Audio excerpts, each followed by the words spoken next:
মূলত আজকের এই বেশভূষার একটাই কারণ, আমি আমার সমস্ত শিক্ষার্থী ভাই বোনদের সঙ্গে একাগ্রতা প্রকাশ করে আমি রাজপথে নেমেছি।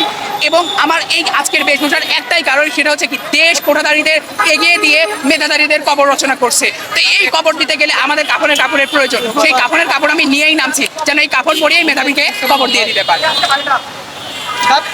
আজকে না সবার থেকে কিন্তু ব্যতিক্রম আপনি কাপড় পরার কারণ। আমার মূলত এই চিন্তাটা গতকালকের পরশুদিনের আন্দোলন থেকে আমার মাথাতে আসতেছে যে এমন কিছু করা যাক যেটা আমার অন্যান্য সাংবাদিক ভাইদেরকে আরো উজ্জীবিত করবে।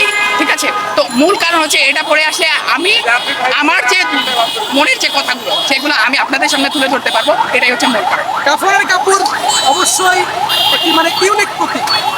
এই প্রতীকের মাধ্যমে কি প্রতিবাদ জানাচ্ছেন? আমি একটাই প্রতিবাদ দিচ্ছি, সেটা হচ্ছে দেশ যদি করতে চান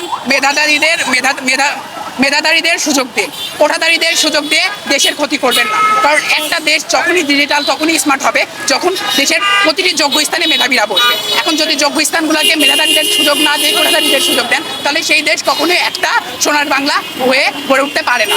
আপনাদের আন্দোলন কত কি বলুন?